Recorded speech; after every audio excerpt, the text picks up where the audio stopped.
solving one of the world's most difficult math problems.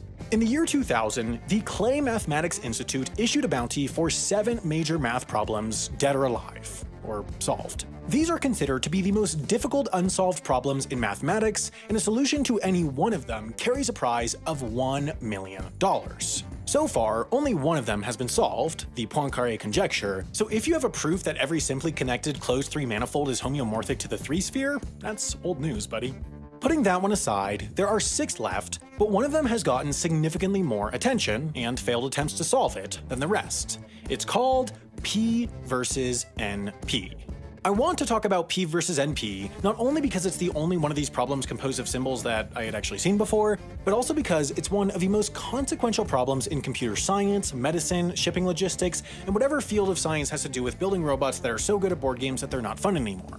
This is because it's the problem at the core of problem solving itself. So yeah, you can put away your TI-84, you're not going to get $1 million by typing a bunch of numbers into a wildly overpriced paperweight from 2004.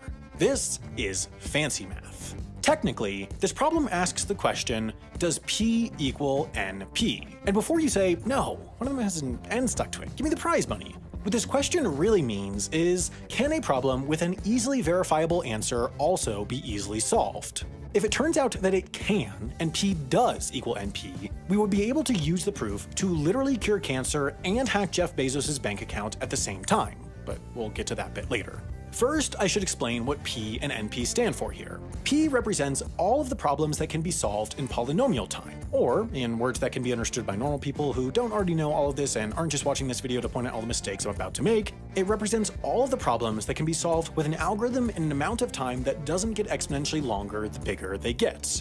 Most basic math problems fall under this category, like, for example, calculating a tip. Whether you're dealing with a $3 muffin or a $3 million muffin that you're using for some very convoluted money laundering scheme, calculating 20% is pretty much the same process, and your phone could calculate a tip on any muffin, no matter how much money you're laundering, pretty much instantaneously. NP problems, however, are different.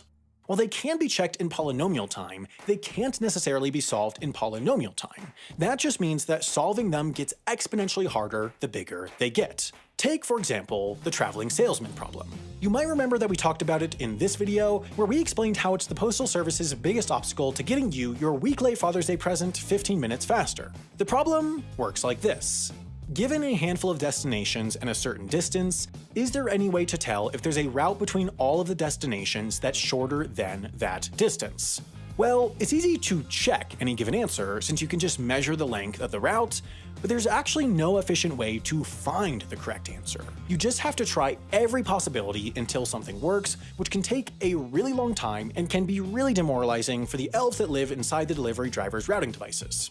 Another example of an NP problem would be Sudoku. There's no algorithm for efficiently solving a Sudoku, but if I gave you a Sudoku that I had already filled out, you could pretty quickly check to see if it was right, and then after about 2 seconds you could tell me that it was wrong because I had just written Sudoku into the boxes over and over again, and I didn't even spell it right most of the time.